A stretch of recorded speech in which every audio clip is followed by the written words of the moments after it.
Hey everyone, welcome back to my channel. It is God's Magic and I hope everyone's doing good today. So today is a video request for Enchanted Orange on being a light for people while not losing your light. So here are my 4 tips. Enjoy.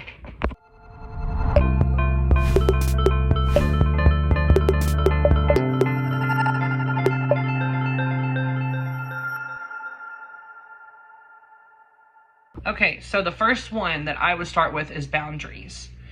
Being a light for someone or people in general, we have to have spiritual and physical boundaries with everybody, because a lot of the times when you are publicly a light for Jesus, there is always going to be people that question your faith and try to prove their points of their belief, and that's the key of the word, belief. There's a difference in belief and opinion and facts and truth. So just remember that when you're setting your boundaries. There's certain conversations that you might not want to have with certain people. Being a light for Jesus, we have to have boundaries when it comes to people, friends, or circle, whatever it is. Some of us might end up not having any friends at all, just family, which is fine because of the boundaries. So my suggestion is boundaries are very, very, very important when it comes to being a light for someone, because you need to let them know also too that there is a boundary that we're not going to cross. You're not going to talk about my faith, and we're not going to talk about your beliefs. So that's kind of where I would have that in that situation. I think that's number 1, is to always have boundaries when it comes to being a light for someone. Next one is truth. No matter how much it hurts, no matter how much it makes people uncomfortable, you will always have to speak the truth. And that is just recommended, in my opinion. I'm not saying you have to. So when I say you have to, I'm talking about in my perspective, in my walk, in what I do. So I always tell the truth when I set boundaries with people. I mean, these things are all connected. So that's why I loved writing these down. When I'm being a light, period, I'm out in the world, I will always speak the truth no matter what, the truth will come. Okay, because Jesus is the way, the life, and the truth. Okay, period.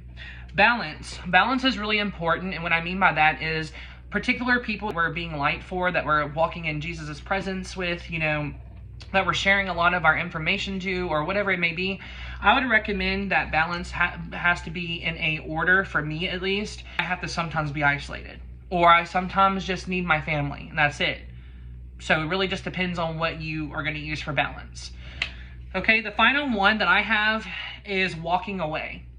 And what I mean by walking away from people when you're trying to be a light for them and to not lose yours, you can lose your light by continuously trying to help someone, continuously putting energy into it, continuously trying to explain to them the truth of how you walk with Jesus, or continuously having to judge. You can lose your zeal from that, and whatever you're around, you become. So my last final step for being a light for people and to not lose your light, and you're trying to keep that in hand, is walking away. After so many times of explaining or trying to help them, or if they keep doing the same thing over and over again, and every time you try to help them, they challenge your faith when that's not what y'all's friendship is about.